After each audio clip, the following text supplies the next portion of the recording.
Little Miss Recap contains adult language. Little Miss Recap is intended for entertainment purposes only.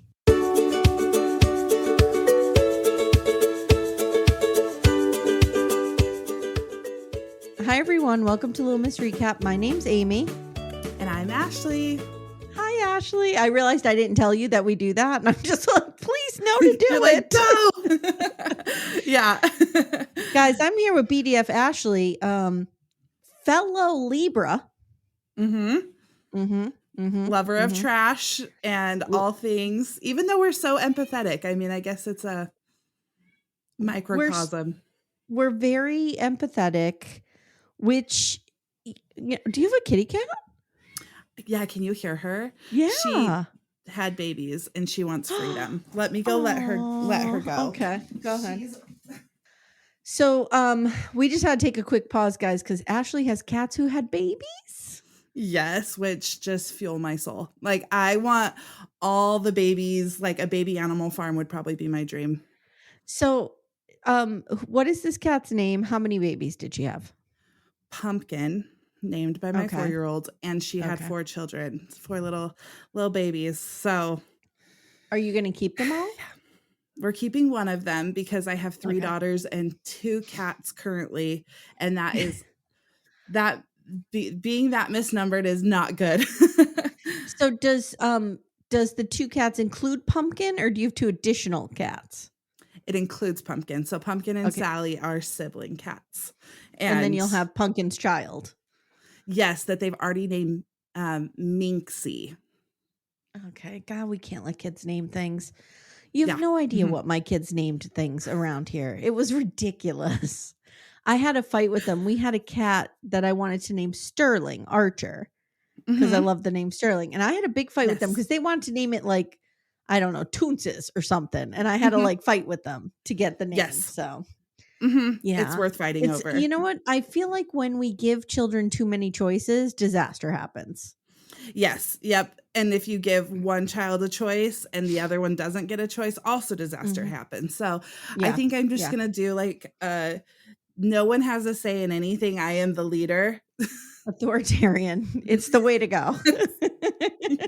Yes.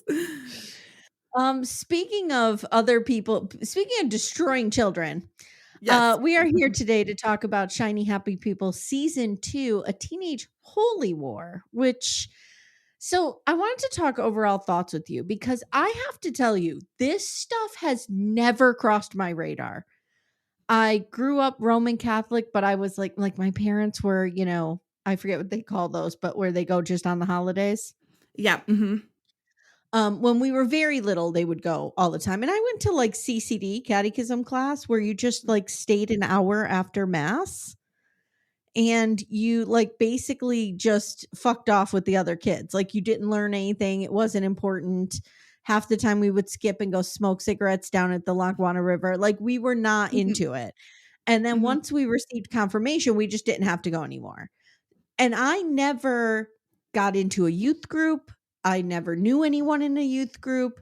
This is like, I might as well be reading about an alien culture because I know nothing about this. So to see it, I'm so outraged, first of all. Yeah. And I'm just like, I have a hard time connecting the dots of how parents let this happen. And I was kind of talking to Amanda about it a little bit. And Amanda's like, well, Amy, they're in the cult. The parents are too. So like, that's how it happens. And I'm just like, oh my God. So do you have any experience with this? So maybe not Teen Mania, but like this crazy youth group stuff. Yeah, like I feel like Mormonism is just like an off brand of this, honestly. Like we had a youth group thing that was kind of like Acquire the Fire that we'd go to during the summer. We had like girls camp. We had what's called Pioneer Trek, where you dress up like pioneers and hike through the woods. I think it's important to remind viewers that you grew up Mormon. Yeah. So like, I even think about like watching Acquire the Fire was like, yeah, I see how you get there. Like really, it's just a different brand for sure. So I need to ask you a question.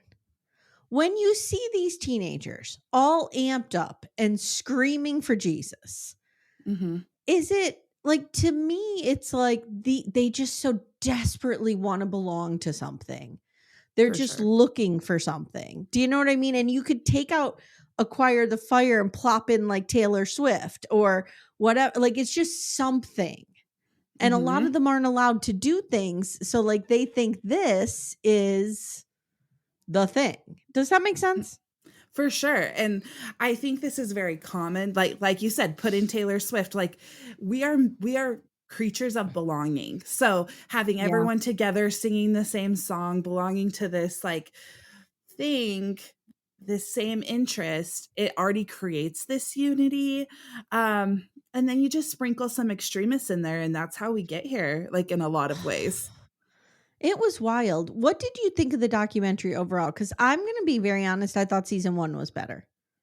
I thought season 1 was better, but this one, I think it just kept getting worse and worse, but how it ended, it didn't put a pretty bow on the top for me like season 1 No, and did. I felt like it was kind of all over the place. Yes. Like, it was Mhm. just like, and here's something else, this is what it reminded me of. I got so many student essays like this when I was teaching, okay? It would be like, I used to have them write this essay based on, like, a place that they are tied to in memory and that they love, so I would get a lot of essays about New Jersey, okay, because most of them were from New Jersey. So, Mhm. I love going to the Jersey Shore because da da da da da, and then this, da da da da da, and then this, da da da da, like, it just felt like that. Here's Yes. what happened. Here's the concept. Oh, and they also do this. Oh, and they also do this. Oh, and they do this. And it's like, can we somehow maybe grab one of these people and just do a narrative throughout or something? It And I didn't felt feel like they were cohesive. started to do that with Ron Luce, and then he just, like, towards the end, just whoop off the map, like, I had to Google where he is now because it didn't really. Listen to me. Yeah. Ron Luce is public enemy number 3. Okay. Wanna fight Public him? enemy I'm number in. 1. Public enemy number 1 is Ethan Plath. Yes. Public enemy number 2 is Cody Brown. Public enemy Yes. number 3, Ron Luce. Ron Luce I'm might be sure worse there's than more Cody above him, but Brown. he's really He bad. Yeah, he might be worse than Cody Brown. Mhm. Yeah. I will, yes, you're correct, because while Cody Brown destroyed 18 children, this man Mhm. has destroyed legions of children. Yeah, Thousands. Yes, yeah. yes. All right. So we open up with Amy Duggar King, the Duggar cousin that we met in the first season. And she and her husband Dylan are reading Jim Bob and Michelle Duggar's response to the first season. Now, I went off in the first season about what grown man calls himself Jim Bob, but here we are. And they basically blame it all on the woke media. And they say that they want to live their life and their love in a private setting. So that abuse Ashley, can happen. can I ask you a question? How Always. did we meet the Duggars? On a public TV show that they Mhm. volunteered for. What Yeah. what a concept. So they want love in a private setting, but they want a paycheck from TLC. How do you reconcile those two things? Was it TLC that it was on? Yeah, right? Yeah, yeah. Uh, I think so. I I never really got into the Duggars because they I just didn't seemed either. so fake that I just kinda skipped over it, but the fact that there's, like, 0 accountability still is just, like, Are digging you themselves a surprised? deeper hole. No, Are you surprised? no. No. I will say if anybody's interested in a good podcast on the Duggars, there's one called Digging Up the Duggars that's Ooh, been going for years now. And it's this couple, I think they're a couple, and they're funny and they're great. They kind of remind me of like a Corey and Carly vibe. mhm. And they do every episode of the Duggars. It's pretty good. Oh, Yeah. that'd be interesting. Do they ever have Amy on there? I don't know. Cause I never watched the Duggars. I've only listened to a few episodes. Do you know what I mean? Yeah. Weren't you surprised to see her on there? Like, when the screens I'm like, "Oh, is she a part of Choir the Fire too?" And I Yeah. kind of Yeah. wish I they didn't would know have why. interviewed them more. Like her Well, her husband, because he went to husband, this. yes, her husband's like, oh, this was me. I was caught up in this. Yeah. Yeah, and he says something really interesting. He said, "How do you know if you're in a cult?" Or how do you know if you're in a cult if that's your normal? And I was Yeah. like, that is the best intro statement to this whole thing. Yeah. He says, unless somebody comes up to you and says it's a cult, but we know even then, Mhm. people are like, no, it's not. Yeah, Okay. yeah. So we're introduced to Teen Mania. It is a teen ministry phenomenon.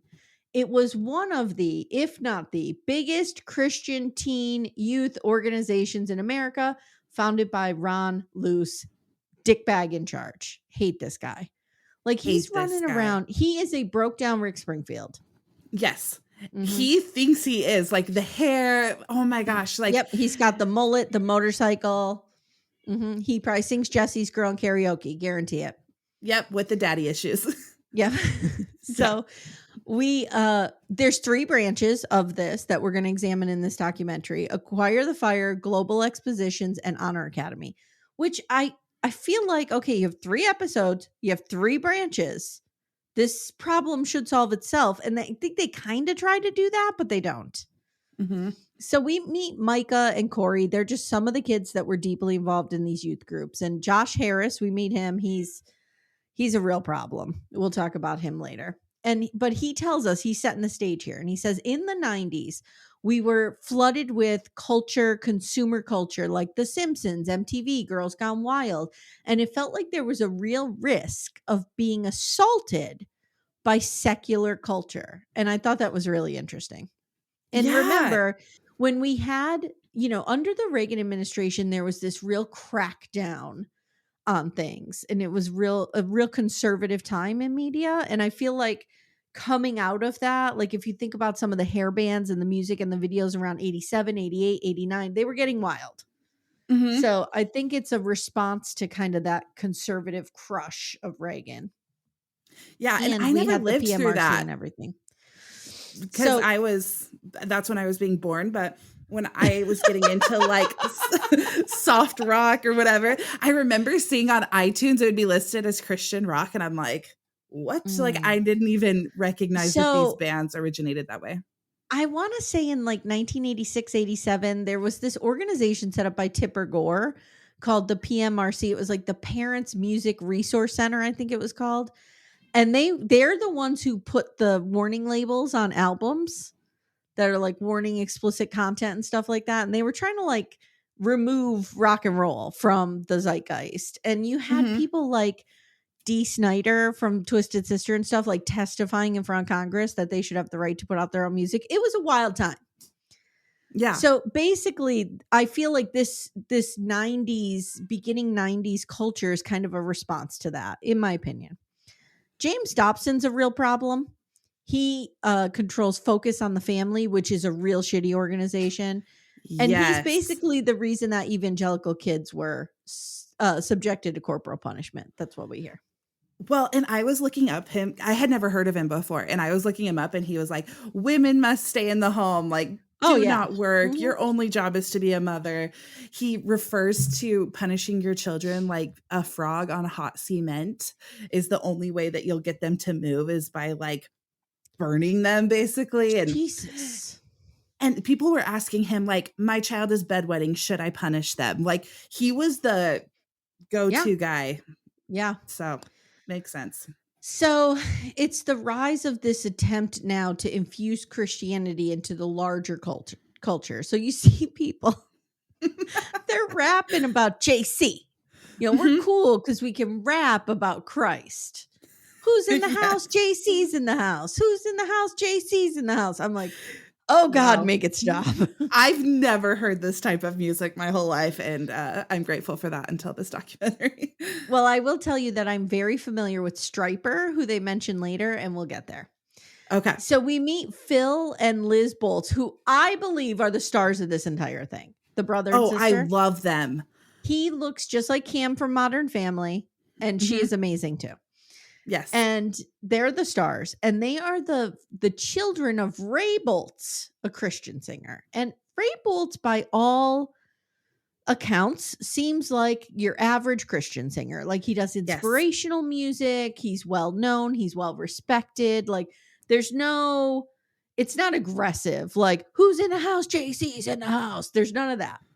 Mhm. It's like Amazing Grace kind of shit. Yes. So in 1998, the Republicans are in power in the House and Senate, and the evangelicals feel like they are just not traditional enough. And James Dobson sort of starts a movement to build not only leaders, but future leaders And we saw a little bit of this. Amanda and I covered Jesus Camp over Mhm. on our Patreon. I think it's on the $8 tier if you want to listen to it, guys. They were doing this kind of shit then, which was, I think, in that documentary came out in 2006. But that documentary, I remember when George W. Bush was president, like that's in that documentary.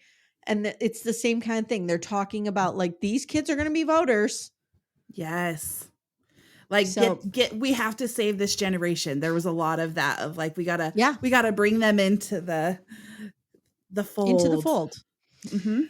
So Ron Luce, dickbag loser, is an insanely intense person who comes into the zeitgeist on Into the Fire. It's a Christian show. So he's kind of like, he wants to be, you won't get this reference, but like a Rick Dees. Like he just thinks he's cool. Yes. And we see him railing against Striper. So Striper was a band, like we thought they were a regular hair band, and a lot of people lump them in with like Poison and Motley Crue. They are not. They were Christian rock, but they created probably the best ballad of all time, which is Honestly. And Okay. when that came on at Skate Away, you wanted couple skate with whoever you were crushing on to Honestly by Striper or Open Yes. Arms by Yes. Journey. Those were the two songs. Okay. Mhm. Mhm. So he goes crazy for Jesus, just crazy for Jesus. He wants to, I don't know, do things to Jesus that are unspeakable. That's this guy's Oh, into he is Jesus. his love for Jesus was like angry though. He was like Yeah. mad about it. Yeah. Well, and part of the problem is he's got all this unresolved trauma from his upbringing, which was really shitty. And like he had, I think his dad left, and then his dad's like, come do drugs with me. Like he had a shitty upbringing. Mhm. And again, file this under what men will do instead of go to therapy. He's going to Yes. start like teen mania and just brainwash hundreds of thousands of teenagers. Okay. Yes, he just channeled all of his abandonment into this genre for sure. 100%. So Ron and his wife Katie start Teen Mania Ministries, and he talks a lot about being worked up and turned on by the teens are turned on by Jesus. And I want to What ask you was that? something. Since you've been in these realms of youth groups and stuff, did Mhm. this feel sexual? Like, do people talk about being turned on for Jesus? No. And he said that like in a commercial trying to get people like, "Let's get turned on by Jesus." I was like, I'd try again. Let's do a second take." Like, Yeah, it felt sexual, right? yes, like turned on by Jesus. Ooh, not a good look, but it really fell in I line would with have, like the Jesus should be the only thing you have to live for. So, I ooh, want I don't three know. eyes on this guy at all times because I don't All trust times. him. Nope. So they start doing missions. He's the hot youth pastor, and Jeff Charlotte, who's he writes for Rolling Stone and he's a journalist. He says the wounds of Ron's youth lived with him, and he was clearly just dedicated to fucking up teens. That's basically what he says. So Couldn't say it better. he uses the family he builds to self-soothe and replace the family he didn't have growing up. Mhm. Wow. And where's his wife with all of this? Did you notice she was like nowhere They to be found? didn't even show her.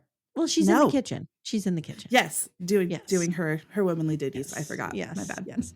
So he begins Acquire the Fire, which is kind of like Coachella for evangelical teens. There's music, there's bands, there's pyrotechnics and bombs. And they go all over the country. It's like a tour. Ron at one point rides in on his motorcycle and he's like, "Are you ready to rock your face off for Jesus?"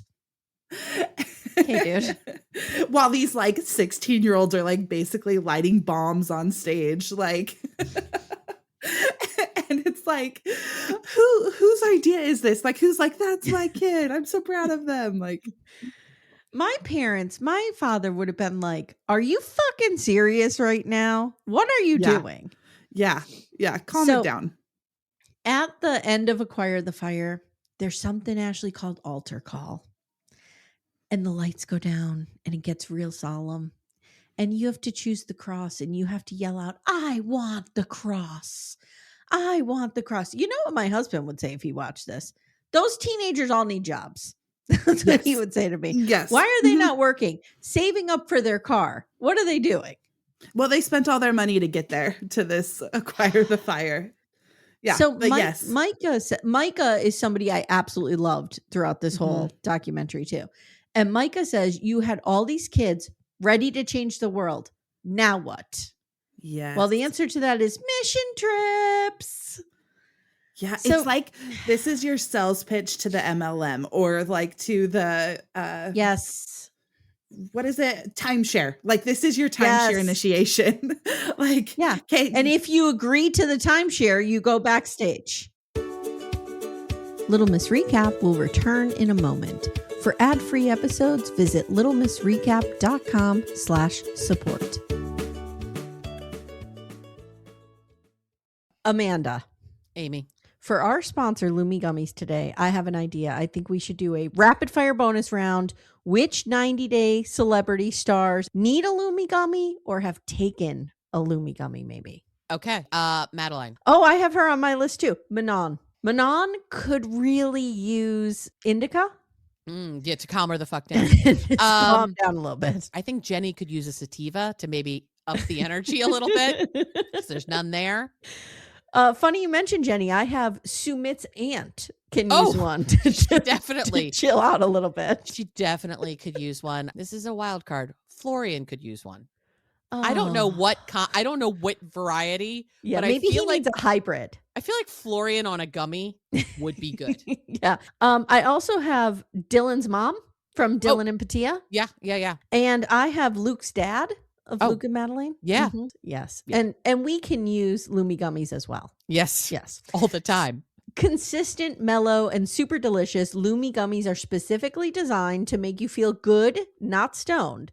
Whether you're looking for an end-of-the-day de-stressor, a midday mood boost, or help getting the best sleep ever, Lumi Gummies has a strain that's right for you. So, Amanda, our flavor that we like a lot in this home is the sour strawberry cookie hybrid. Ooh, is it particularly sour? It's not super sour because I don't like sour things. Yeah, I don't either. But I just find that it's the perfect blend of up and down. It's right in the middle. Nice. But you feel good. I really like it. I'm a hybrid girly myself, and I'm going to go with the watermelon sorbet because I do enjoy watermelon, and it's just a nice, cool, chill evening of watching TV. You know what I need to do? I need to take one before Sister Wives comes out. Before I meet my arch nemesis in the ring. Yes. I think it would help you a great deal. I think it would help Cody Brown a great deal. Oh, absolutely. Absolutely. Yeah. Guys, Lumi Gummies are available nationwide. Go to lumigummies.com. That's LUMI gummies.com. Use code Little Miss Recap for 30% off your order. That is Lumi Gummies, LUMI gummies.com. Code Little Miss Recap. Lumis.com. Code Little Miss Recap. It's 30%. And the link is in the show notes if you guys need it. So they recruit Ray Boltz to write a song for recruiting teens. I just wrote it's ridiculous. Now here's the mission trips. They're going to these places and they're reenacting these plays. And in the plays, the main character always gets beaten down and saved by a cute blonde Jesus boy. Yes. First of all, Jesus was probably not white and probably not blonde. Just want to point that out. Nope. But they would tell the mimes. So there were mimes involved. They were so creepy. Like I would veer my children away from them if they were in the street. Yes. Like, no. So they tell the mimes, do not move. Don't even itch your nose or you're going to interfere with the message and you're going to go to hell. So one of the people, I think it's Phil probably says, I guess if some teams were not lucky enough to see a traveling mime group, they went to hell. Sorry, guys. And you could just see like sweat pouring down their faces. I'm like, I would fail in 5 minutes. I hate being outside. Like, I hate being hot. Nope. Yep. Nope. If there's a bee anywhere near me, I'm going to burn the entire place down. Sorry, Jesus. Gotta go. Gotta find some air conditioning. Liz says at one point a woman had one leg shorter than the other. We prayed for her leg to grow and it wouldn't. And we felt guilty about it. Wow. I wonder how this woman felt about her leg because these teens testimony wrote on it and she's just like, I'm good, guys. So Phil Bolts goes to India and gets an appendicitis and basically gets MRSA because he's like attended to in a very rural hospital and they just don't have the equipment they need. And it's real bad. And he flies home. And once Ron Luce finds that Roy Bolt's like son is going to die, he goes to visit him. And he basically signs this book like, you have the marks of a world changer. That is like the mark of Christ on you. Oh. Like, it's like to glorify that he almost died. Like, don't tell that it was our neglect that caused this. No. Yeah. So Phil is so moved by this, he's like, I'm going to join the Honor Academy. And according to Jeff Charlotte, the Honor Academy is the real goal behind all of this. That is where that is the training camp for evangelicals. Like that is where they will break you and that is where they will brainwash you. That's the goal. Getting kids, it's a pipeline to the Honor Society or Honor Academy. All right. In episode 2, the teens get honor rings and they have the ring, the line, the plan. That's kind of what they talk about here. Yep. They've sold their soul. Yeah. So Ron Luce is just outside in his khakis, hanging around, telling us that the Honor Academy is a 1-year internship for dedicated young people who want to serve God. And we want to help you grow as leaders. And the spark you receive, your passion for God, your heart for the world, it doesn't just stay with you. It affects your whole generation. This guy is so crazy.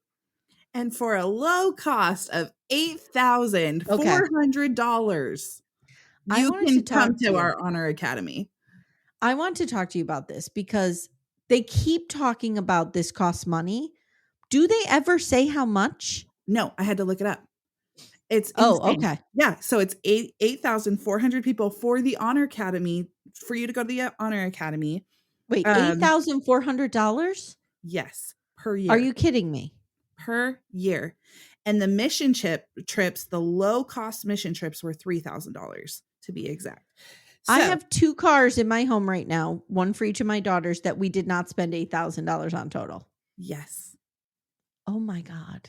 Yeah. So he is like, this is the best MLM setup because they want this. They're literally like, Mom, if you're saying no to this, I will go to hell. Like their eternities like depend on this. And I can only imagine what parents were doing to get their kids to go there. Oh, yeah. Corey says, what hooked me was take a year of your life and major in God. That was the phrase that got me. Mm-hmm. Any teen that wanted to intern for Teen Mania had to go through the Honor Academy. They were warriors for Christ. They wore the mark of a warrior, says Ron Luce. There was a lot of just militant speak. Yes. And he was creating an army of leaders. And Micah says there was this theme that war was always coming, or we were going to war, or we were under threat.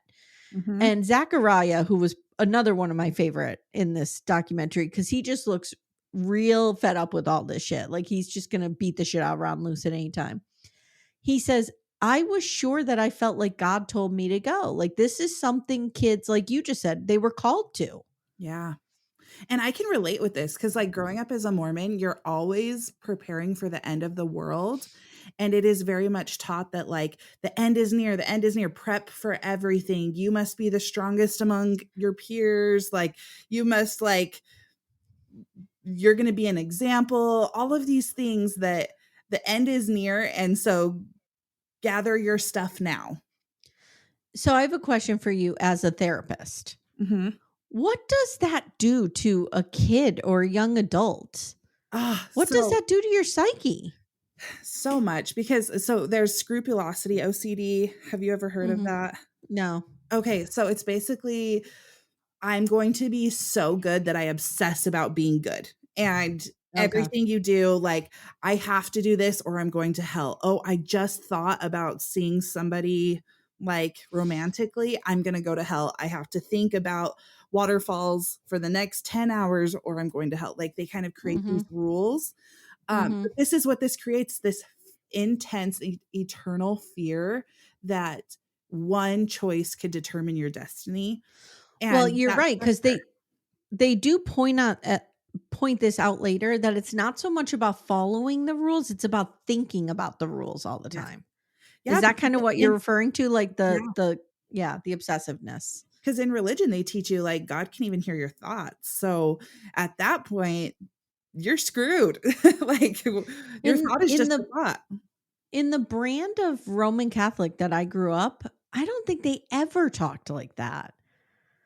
I mean, they That's never told us good. the world was coming to an end. Yeah. No, they say, like, this is a sign of the times. Like, what the way that they're talking in this part of the documentary, it felt like the same thing I've heard my whole life. Like, That the end is is near, Satan's taking over the world. Um, wow. build up the army of God now. So, Okay. All right. yeah. Okay. I mean, we were taught to shame everything about ourselves, like to be in shame Yeah, all the time. But permanently. like Mhm, there was never a fear like the world, like there was a fear of you're going to die and go to hell if you have one sexual thought. mhm. But there was never like the end of the world is like next week. Yeah. I would be so anxious Yes, and all then the with time. Mormonism, and it sounds like with this as well, just combine the 2. You got some shame, but you're also preparing for the end of the world, so you're uber paranoid. It's great. I'm only laughing at the absurdity of it. I'm not laughing at the real, I'm sure, harm and all right. Okay, so Dave Haas is the executive director under Ron, and this guy's a huge dick bag too. I don't know where he is now. Do we know where he is now? No, I didn't look him up, but Okay, he he needs to be like, you could just put tell down. he was thriving on power. It was gross. Yeah, even though Ron is a huge dick bag, this guy is somehow worse He took it to the because next level. I'm not saying that Ron had good intentions in any stretch of the imagination, but he is, I don't know, this guy just has like more nefarious intent, if that makes sense. And he's younger, and Mhm, I don't think he really, I don't know. But he started as an intern and became head of the interns. And he was like the cool older brother. And Phil says he had big Jordan Peterson vibes. Like he would tell you things like, you need to run from one place to another to get there quicker. And Phil and all his friends would start running. And Zach says Dave loved Braveheart. And there was a lot of comparison, and it was a real military vibe. They essentially actually went through basic training yeah. because the headquarters for Teen Mania was in this isolated Texas town. They were just out there and they could do anything to them. And they basically put them through basic training. I would last not even a minute. Like, I don't even think I could last the car ride to this place. No, and they were running around like their phrase was beat your body, make it a slave. Yes. And Corey's like, as a black man, having people say this to me was not appropriate. No.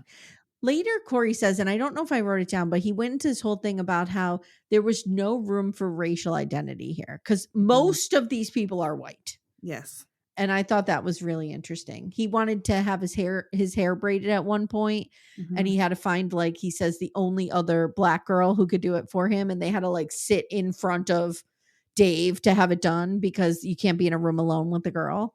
Yeah, he's So like, "That's weird. inappropriate. You can't do that here." Which I would love for someone to be, like, behind the scenes and be like, "Oh, I was giving him handies the whole time he was telling these kids that." Like, Yeah. you know that that was happening. With people with this Well, much power, there's no way they're following it too. Amanda said, and I think she's right, that there's no way there was not sexual abuse here somewhere. No. Nope. Somewhere. I agree. So the job assignments would vary. Sometimes, you got jobs like execs, and that was great. But then sometimes you clean toilets for a year. And remember, you are paying to do this. So you're paying $8,000 a year to clean toilets for somebody. Yeah. Phil was a teenage telemarketer for Jesus. He's He was like, I so was calling up synagogues and being like, do you want to come to acquire the fire? And they're like, we're Jewish. Do you know who you're calling? His energy about this was hilarious because they're I just loved him. cackling and they're like, why did I do that? Like, that is, yeah, it was the best. It's interesting, right? Because I think that they they had a much they had a funny point of view, which could just be a response to what they went through. But then you saw like people like Micah and people like Zachary who are just really destroyed and beaten down by this. Like, it's Yeah. really, I feel like somehow Liz and Phil, maybe because of their father, Mhm. didn't really see the worst of this. Yeah, and it sounds like their family as a collective did not prioritize this ideology, where it doesn't sound like you could just see how hurt the other ones were to Yeah. this day about this, where they're able to laugh about it because I mean, we'll get there as to why, but Yeah. they're they're great. So, die to self is a concept, and we saw this again in the TikTok cult. Mhm. This idea of die to self, which the TikTok guy I think is getting arrested as we speak. I think that news broke. Love that. And they are having they have this concept, die to yourself, which means put yourself last, shut down any need you have. Your life means nothing compared to the purpose. So Yes. they were working like 80 to 100 hours a week. Mhm. And Jeff Charlotte says, I almost wish this was a grift, but this was meant to transform these children. And they had weekly character development classes with Ron, but it was all about obedience. How do you get to God? Obey. How do you, build a stronger sense of self? Obey. How do you be better to your neighbors? Obey. Like, everything was about obedience. Cult 101. Yeah. Absolutely authoritarianism, like zero tolerance for questions or criticism. Like if you are submitting to Satan. Like they put it on every account of every ounce of autonomy was accounted to Satan if you tried to exercise it in any way, which is sad. Jesus. So a lot of the rules were built on purity culture, shockingly. No intimacy, no cross-gender dating, no relationships. They followed Joshua Harris, who we'll meet in a second. He was author of I Kissed Dating Goodbye. And he was on one of my all-time favorite shows back in the day, Politically Incorrect with Bill Maher, when Bill Maher was good and had a good show. And they have him on there, and we get a surprise cameo by my boyfriend, Ben Affleck. Cutie patootie. And he's cute. Like the Yeah. Joshua Harris. He's so cute. No wonder everyone was like, okay, sounds Yeah. good. Well, the Like, best is he's on Bill Maher, and he's like, look, I don't think you should date, da da da. And Bill Maher and Ben Affleck and those guys are ripping him apart, right? But Ben Affleck says, well, then why do you have to look like a pimp in your photo on the back of the book? And I know we don't use that language anymore, but like what he was pointing out is this guy's got a sexy picture on the book, but like it's a book about purity culture yeah, and just the hypocrisy right in that. right? Like, if you too save yourself, you can get a guy like me. It felt very much like that. I was ready to see Ben Affleck just rip this guy apart, but we only got a small clip. Yeah. So then we see Josh Harris now, and he's pretty much like, I'm an asshole. And this was a purity handbook. And we learned that they had the accountability partners, very similar to Covenant Eyes, which I will never forget. And you had to police somebody and somebody policed you. It's all the same playbook, right? Yep. Training an arc. Like, God will be happy that you told on someone else, but kind of keeping this accountability so that everybody's more paranoid. Yeah. They do gross things. Oh, I did write this all down. They do gross things like there's a group called the Unreached People where they basically go proselytizing around the world, and they're taught to lie customs counters. But what they're really doing is going into these quote unquote poor communities of color around the world and trying to spread their white Jesus, right? And Corey says like cultural competency in that space was non-existent. Like there was no room for identity, no room for racial identity, no room for culture. None. Well, and I mean, I was taught this as well. Like any other culture, they're just uneducated. Like that, they really put that into you of like, you are a gift to them. I mean, creating the savior complex a little bit. You are a gift to Yeah. them. Yeah, So I can see that. you can give them the gift of Jesus and teaching them English and all of these things. And so it's not their culture, it's their lack of knowledge, which Yeah, is disgusting. it's gross. So, in what they call a life transforming event, they drop kids off in the middle of nowhere with a 6-foot cross to find their way back to campus. And these kids are like getting in dangerous situations because they're getting picked up by people. At one point, like they get picked up by a cop. They have to put the cross on the top of the car. I mean, it's wild because they weren't allowed to ask for anything. And Zach says, we were a bunch of white kids in the middle of Texas with a wooden cross. We probably looked like we were looking for the sheet store. That was so funny. Jesus Christ. Have you seen people do this? Because I saw this in Arizona. No. I saw this What? in Arizona where people would be, I mean, grew up in a small town, 2-stoplight kind of town, and people would be walking with a cross like this. I don't know if it's connected, but. Wait a minute. Are you serious? Yes. This was like I've probably seen over a dozen of these in my lifetime. Wow. And I've seen a bunch of teenagers dragging like a keg back into the woods. I've never seen teenagers running around with the wooden cross. Yeah, Wow. Yeah. Okay. So now here comes the Columbine tie-in, which everybody buckle up. Just a content warning. We're going to talk about school shootings here. Okay. Yeah. So in April 1999, one night, a huge event is about to happen in Detroit, and the Columbine shooting happens. So there are 2 people killed in the Columbine shooting that become martyrs. Okay. Mm-hmm. Rachel Scott and Cassie Bernal are 2 students who are murdered there by Dylan and Eric. And they are turned into martyrs because Cassie supposedly told Dylan, I remember this. I remember Columbine very vividly. I remember this misinformation about Cassie Bernal that supposedly he said to her, do you believe in God? And then shot her when she said yes, which that did not happen. Mm-hmm. It was another student, and he actually let her live. Rachel was real into Jesus, so they felt that she was a martyr. The issue I have with this, and you've talked about, you saw the Rachel Scott Project. Yes, I was a part of it. Well, go ahead and talk about that, and then I'll tell you my issue. Okay. So the Rachel Scott Project came to my high school, and they picked the most influential kids of our high school to go to this presentation. They did the, if someone were to ask you, do you believe in God? Would you say yes? Would you die for it? We had like gotten these small groups where we basically like trauma dumped anything bad that's ever happened to us, and we like confessed anything we've ever done wrong to these random people. And then they were like, they had us all stand in a line, and they were like, my mom was there too, because they were like, how many of you have ever thought of committing suicide? And my mom stepped forward, and I looked over like, what? Like, oh, and kids that I went to high school with are stepping forward and stuff. And I'm just like, they trauma dumped and then said like, here's more ways you can interact with it. With like, we did a little acquire the fire. And then they were like, and now what can you do with all of this? Now go amongst your peers, teach them about God, and bring them into the fold. And if someone asks you if you believe in God, you better be ready to die for it. Wow. So my problem with this whole concept is the concept of a martyr is that they die for or killed for their belief, correct?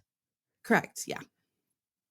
Dave Cullen, if you guys have not read Columbine by Dave Cullen, who is sort of like the expert in the field on this shooting, it is like the book on Columbine. And he has done so much research, and he is very, knowledgeable on this.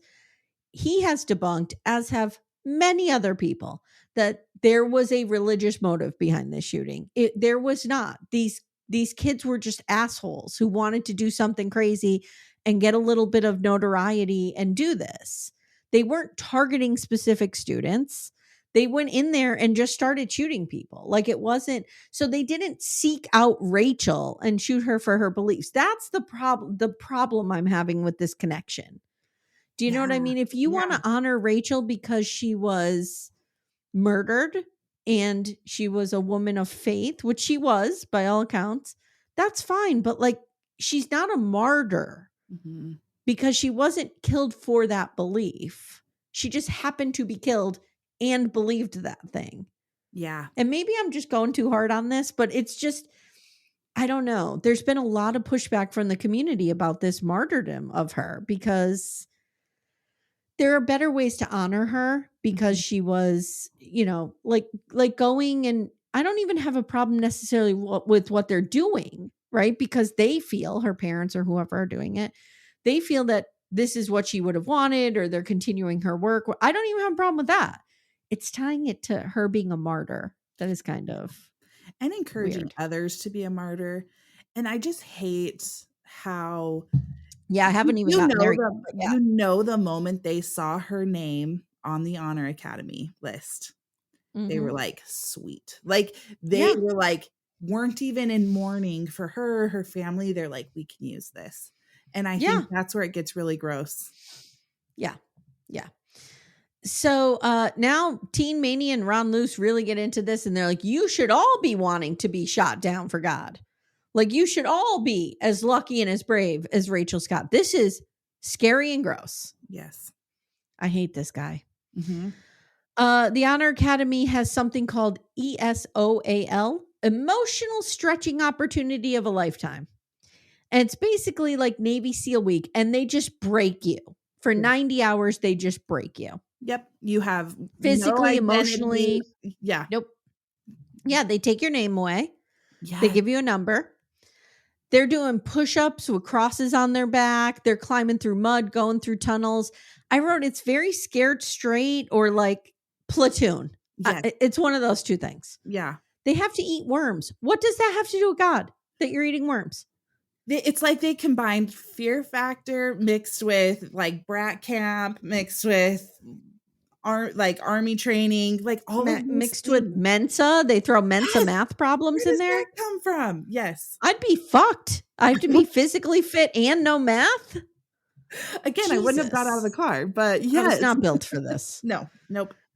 Maybe that's why my parents never bought into any of this. They're like, we can't. She's not gonna. I could barely She won't make it. do what I was required to do, and I thought that was child abuse. I can't even imagine.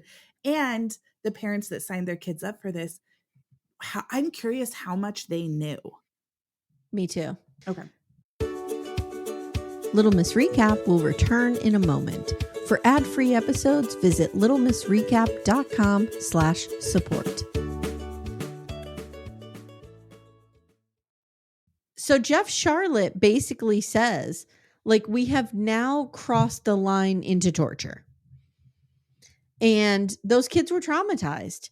And they have military men coming in and storming them and like pretending that they're, I don't know, a foreign military or something. Yeah, It's they're a like lot. pretending that they're getting abducted, that they're kind of having that. It's almost like they took the fear of school shootings and put it Yes. into this where it's like, okay, now Yes. you're getting bombarded. Are you going to stand for God? Are you going to stand for God? They're You're kicking right. you, they're hurting you, they're torturing you. Are you still going to stand for God? Like, it was so messed up. You're right. And then they do this whole thing where they talk about now Ron is getting the attention of the Arlington group, but I don't feel like they made this part explicit enough. Like I didn't understand. I understand what the Arlington group is. It's like this kind of off the radar, uber conservative political action committee, right? Mhm. But like, how do these pieces all come together? I don't feel was very explicit. No, it almost was like, because they were like, this is where it started to get political. Mm-hmm. And it was Yeah, like, maybe. ugh, I So don't know. he launches now Rewired, which is basically 12 videotape sessions used for indoctrinating and recruiting teens without the overhead of the Honor Academy or Acquire the Fire. I'm wrong. It's without the overhead probably of Acquire the Fire. Mhm. They need a Honor Academy still. So Yes. you probably watch that and then want to go to Honor Academy. Yeah, they were probably trying to get more people into the Honor Academy since it's 8,000 per kid. 100%. 100%. So they kind of lean on the red pill concept from the Matrix, which we know is the seed of the manosphere. If you go to the garden of the manosphere and dig up the seed that started it all, it's a red pill. It's a red pill, just like Cody Brown's in his bio. Yep. Yep. These videos Red were pill. so bad. They were so bad. They were They were they were like bad. 90s infomercial vibes. Like, It was they were really bad. so bad. And they're like, it was sleek and well produced. I'm like, was it? Was it? No. And but they took what they were doing in the middle of the cities for their mission trips and just started using that exact same narrative in their videos. And yep. Yes, ma'am. yeah. So now episode 3, I'm like, wait a second, Ray Boltz is gay? Yeah, they just threw that in there. Ray Boltz comes out after a long bout with depression. So Liz and Phil tell us, like, Dad came home from tour. He wasn't himself. He was really upset. We got to the bottom of it. He wasn't living his true life. He was gay. We supported him, but the church turned on him. And you're surprised? Like, that's on brand. Yeah. Yeah. No wonder he was hiding it. His whole livelihood depended on it. Yeah. He starts touring about being gay and Christian, which is good. I'm glad that's happening. Mm-hmm. Phil says he ran into Ron Luce one day and Ron Luce told him that sexuality is bad. And Phil says, that's the last time I talked to him. That's it. Wow. Ron starts being more outspoken. Now he's on the Capitol steps. We see him on CNN. Christiana Ampor kind of ran into him at one point and she's trying to talk to him. In the early 2000s, if you guys remember, same-sex marriage was a battleground and the Christian right were losing their goddamn minds over this. Yes. Jeff says the thing about fundamentalism is the issues are larger, like women should not have bodily autonomy, etc. And the religious right is scared and they need to realize, or they need to lean on Ron and his army of children. That's what's happening. Voters of America. Yep. Ron now has the national stage and he creates Battle Cry. What? It is, Phil says, It's acquire the fire on steroids. Yes. More of his anger. Like, I feel like this is when he was trying to be a dictator at this point. It was gross. Well, I looked him up. He has a doctorate in strategic foresight from Regent University, which is Pat Robinson's sham of a college. Okay. So there we go. Okay. So the Arlington group and other people start pouring money into this. And they say, if you raise an army, Micah says this, I think, if you raise an army, eventually you have to give them their marching orders. Because we need to do something. Ew. Ron starts leading these kids in political protests. He goes to San Francisco City Hall. And guess what? San Francisco isn't taking this shit. And they get out there and they protest the protesters. And I'm here for it. I'm here Thank for you, it. San Francisco. Yes. And they're like, you have all these kids. We're going to educate you now, which I thought was great. Where they're like, I'm gay and I'm Christian. Like, come at me, bro. I loved it. I loved it. I love when people come together to combat a message of hate with just love. Yeah, they were the calm ones, like the San Franciscoians, or however you'd say it. San Franciscans, right? Becca is probably going to drive her car off a cliff right now when she hears me saying this. Yes, but they were peaceful. They had their signs. They were basically like, "You're not welcome here. Have a good day." Mm-hmm. Yep. Danny, one of the kids, or one of the women, she was a young girl at the time, gets kicked out of Battle Mania, Teen Mania, Battle Cry, WrestleMania 7, whatever it is at this point. Mm-hmm. And she's like, you could find a way back in, but like you had to do something to get back in. Ron and Dave had to. This is where I'm like, there's got to be some sexual stuff going on here. Yeah. There's got to be abuse. There has to be. To earn it. Like that just felt icky. And you can't, whenever you have young men around young children, or men around young, these closed societies, patriarchal societies, it's scary and it's nervous to me. I don't like it. Yeah. I don't like it. And these impressionable minds where they were just, I've already rolled through my own vomit for God, I guess, if I have to do that. Mm-hmm. Yeah. Yeah. So Danny's forced to be in a video that looks like a sinful woman is being attacked, but it kind of looked like a gang rape. Yes. It was not good. All because she kissed a boy. She kissed a boy. To do this. Mm-hmm. Mm-hmm. And she's gorgeous. Her voice is beautiful. Like she did not need any of these people. No. So Micah starts to break down and was even suicidal at one point and had to eventually leave. Mhm. And it was heartbreaking to leave everything that they believed in. And she tears up about it even now. And basically, I wrote, all of these kids are now broken adults. Like, congratulations, you broke them all. I wanted to give Micah a hug because I love Micah. you could just see how she was just like, if I'm doing everything right, why am I still depressed? And that is seen so much in high control religion, where it's like, I'm promised happiness and I'm not happy. So do I choose myself or do I die sad? Like, oh, it's so sad. So eventually Micah starts a blog for recovering alumni, and Teen Mania was at its height for this. And even W. Bush endorsed it, of course. Yeah. Micah writes the blog anonymously, and people start pouring into the blog with their stories. And Phil and Liz get involved, and all the people we see are contributors. Yes. This is probably height of the blog era. And so I'm so proud of her for starting this well organized, like how she did this person's story, this person's story, this person's story. Me too. Amazing. So Micah gathers 20 pages of the stories and decides to send a copy to all the board members. And she thinks, oh, they're going to read this and they're going to be stunned that this was ever happening. And they're just going to shut it all down. Girl, that's not what's going to happen. But they like sicked the dogs on her. Like, it is so sad. She gets on a conference call with Dave Haas, and Micah's like, have the conditions got any better? Blah, blah, blah. And he's a total dickbag. Yes. And he's basically like, this is a group of 500 teens. Some people are going to get hurt. Some bones are going to get broken. That's not what we're talking about. You are orchestrating these events, like zero accountability. He was basically like, when you get teens together, teens are going to be teens. Yeah. Yeah.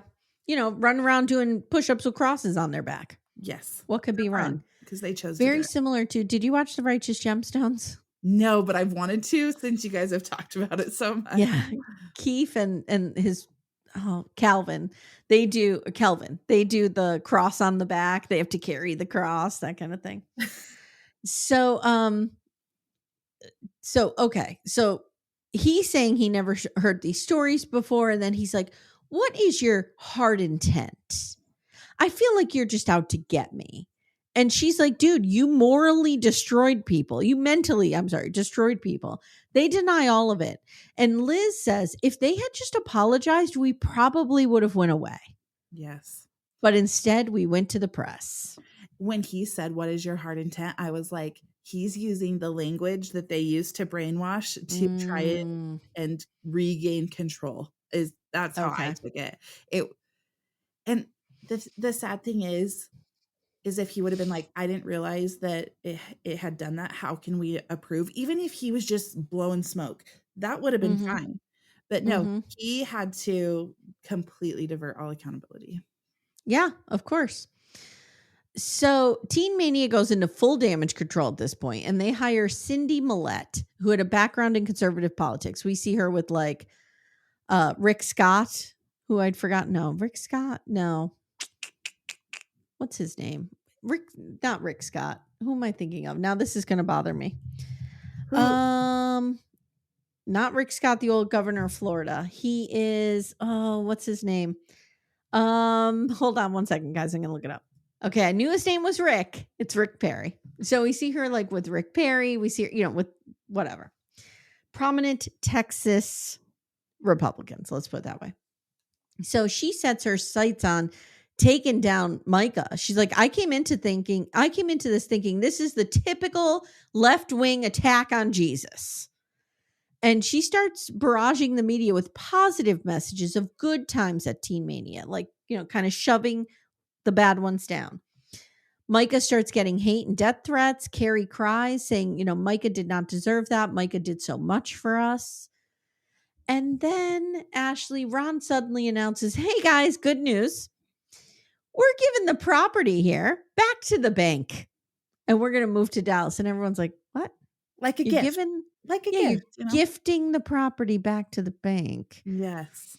So Cindy, who's on the inside drafting this press release, sees the foreclosure notice. And she's like, he wanted me to lie.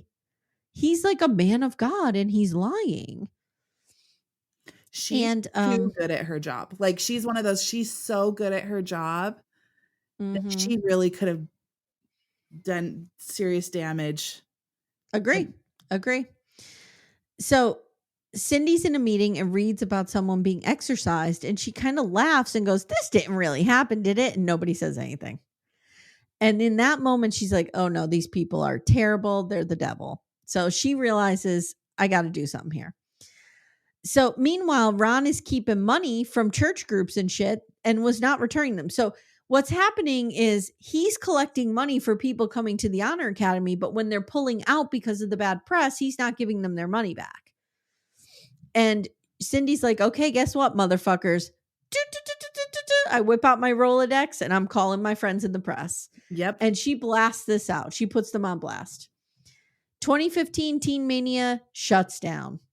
And that's it. That's the end of it. But Rod still doing shady shit. Did you look up where he is now? I did. He's like part of different churches. He is even doing a new like Acquire the Fire.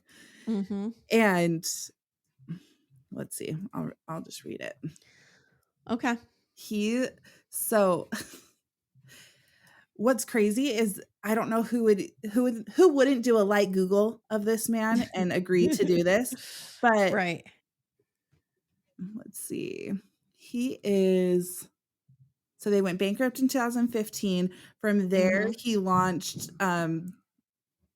Generation Next. Yeah, and it's I saw that. Leaders across the body of Christ, leaders across the globe, kind of a thing. And then he's doing a new project where he's written all of these books and he's going out and he's speaking on podcasts and trying to get like a new culmination of something going. It doesn't seem like it. He's back into his old shenanigans. Yeah, like he's just trying to relight the match. Like he just went and hid for a minute. He's back to play. All right, so let me tell you where our good buddy Dave Haas is. So he is working for something called Bethany Global University, Bethany Gateways, Bethany Partners. This is all Bethany.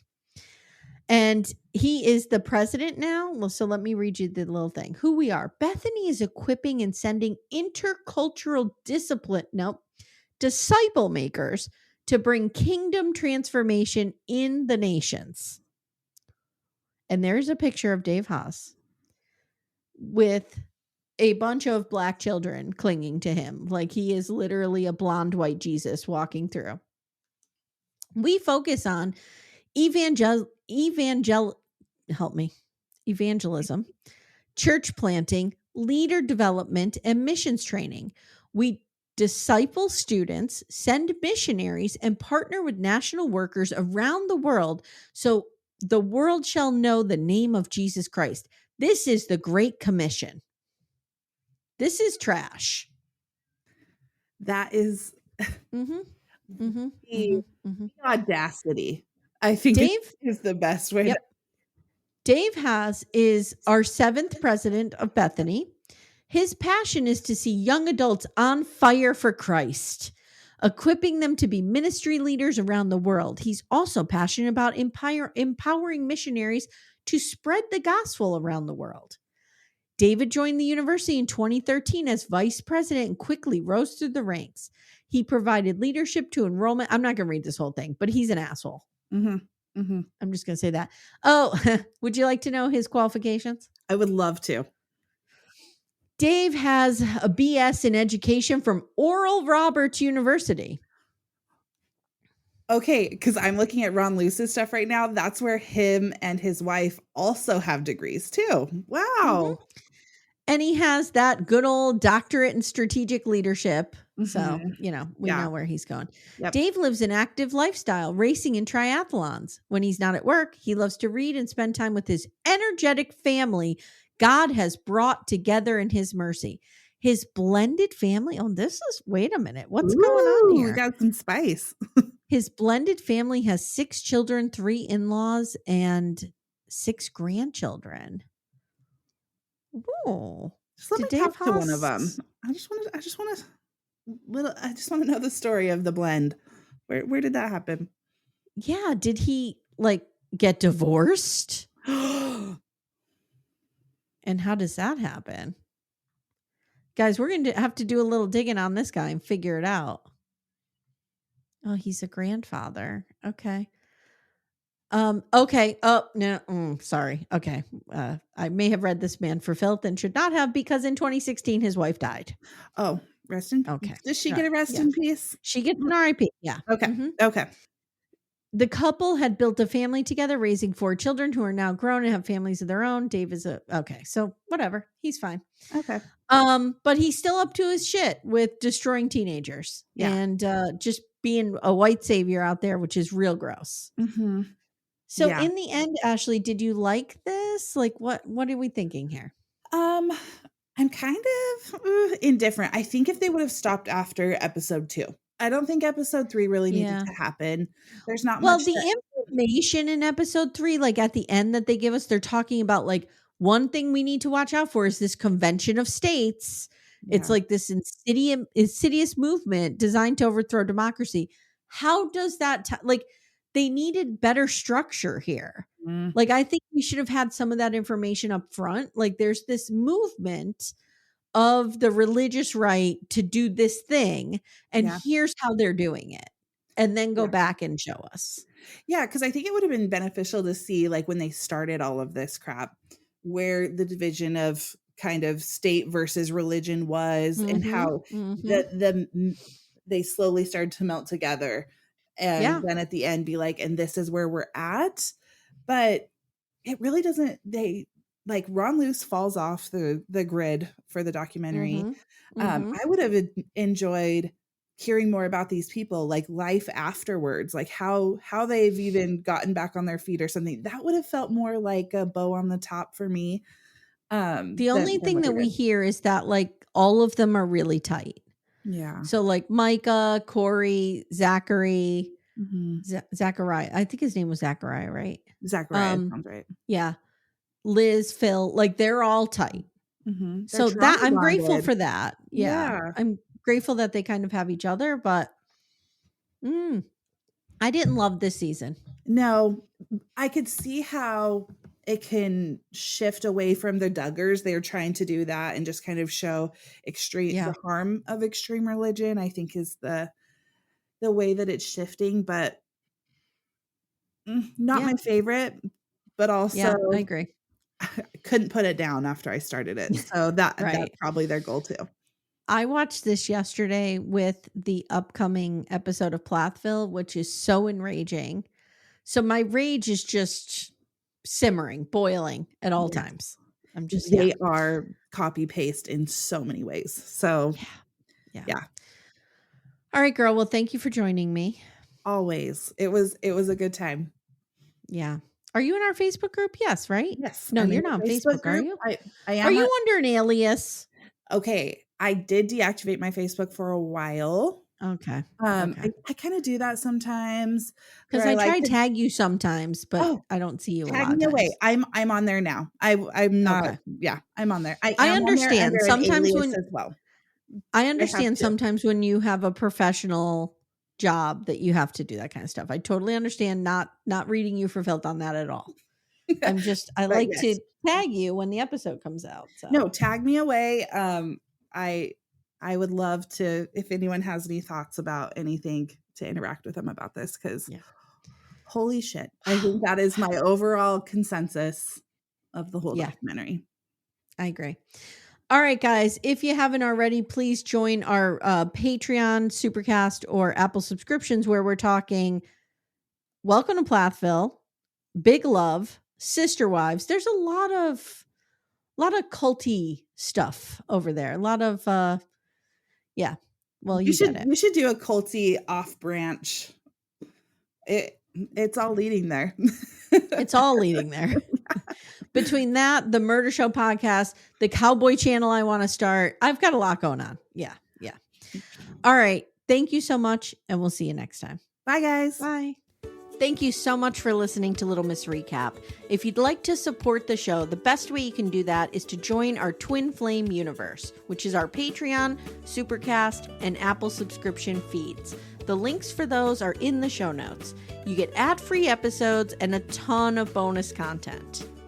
You can also subscribe to the feed so you don't miss an episode, share the show with a friend, and leave a 5-star review.